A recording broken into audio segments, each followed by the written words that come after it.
The first number one misconception regarding Islam, the top of the charts, is regarding jihad.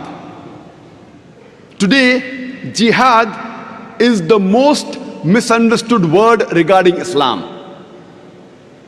It is not only misunderstood by the non-Muslims, it is even misunderstood by many of us Muslims.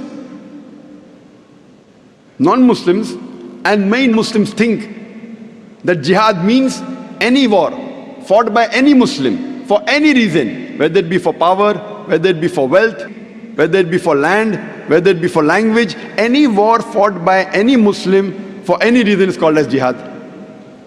Jihad does not mean any war fought by any Muslim for any reason, whether it be for money, whether it be for power, whether it be for land, whether it be for language. Jihad is an Arabic word which comes from the word jahada, which means to strive, which means to struggle. So jihad basically means to strive and struggle. In the Islamic context, jihad means to strive and struggle against one's own evil inclinations. Jihad also means to strive and struggle to make the society better. Jihad also means to fight against oppression. Jihad also means to fight in self-defense in the battlefield. So jihad basically means to strive and struggle.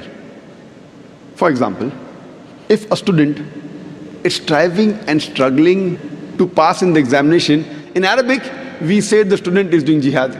He's striving and struggling. Many people have a misconception and they think that jihad can only be done by a Muslim. There are many verses in the Quran which say that even non-Muslim did jihad. Quran says in Surah Luqman, chapter number 31, verse number 14, we have enjoined on the human beings to be kind to the parents. In travail upon travail the mother bore you, and in pain did she give you birth. Immediately after praising the parents, especially the mother, the verse continues. Surah Luqman, chapter 31, verse number 15 says that, but if your parents do jihad, strive and struggle to make you worship somebody else besides Allah subhanahu wa ta'ala, besides Almighty God, of whom you have no knowledge, then don't obey them. But yet, live with them with love and companionship.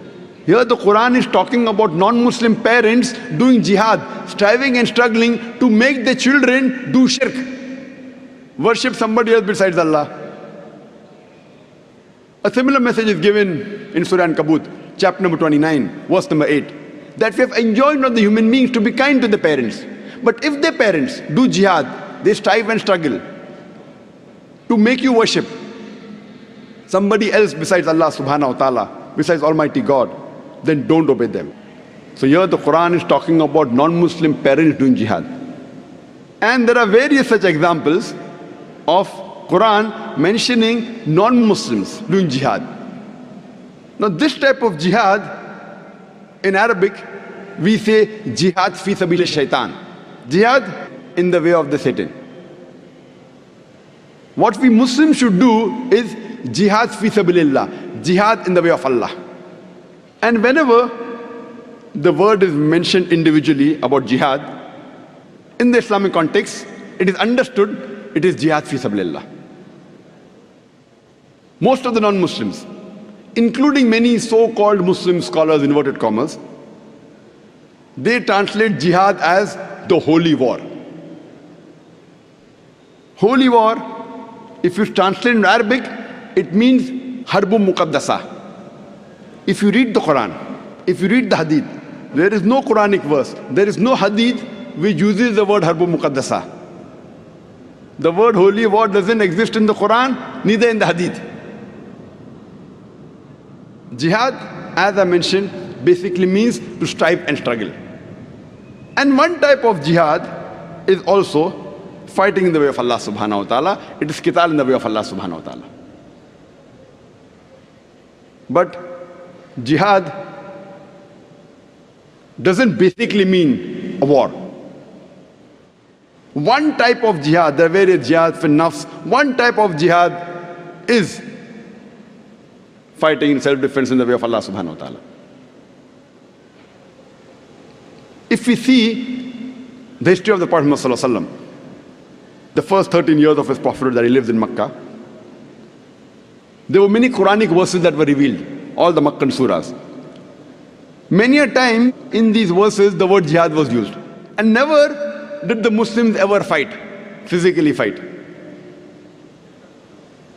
Only when they migrated to Medina, then the wars took place. But yet you find the word jihad in several verses of the Quran which were revealed in Makkah.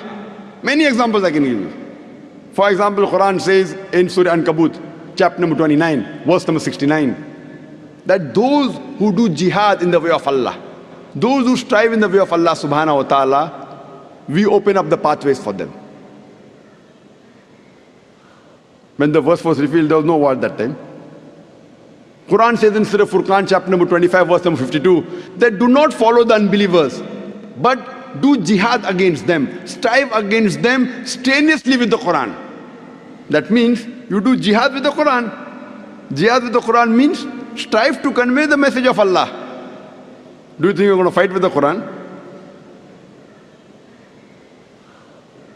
So here we realize that this misconception regarding the word jihad, it is depending how the media portrays. This word jihad wasn't a problem a couple of decades earlier. After 9/11, it came on top of the charts, number one. Previously it wasn't there. So depending how the media portrays Islam, these misconceptions arise in the minds of the non-Muslims. For more details on jihad, you can see my lecture, my talk, Terrorism and Jihad, an Islamic Perspective.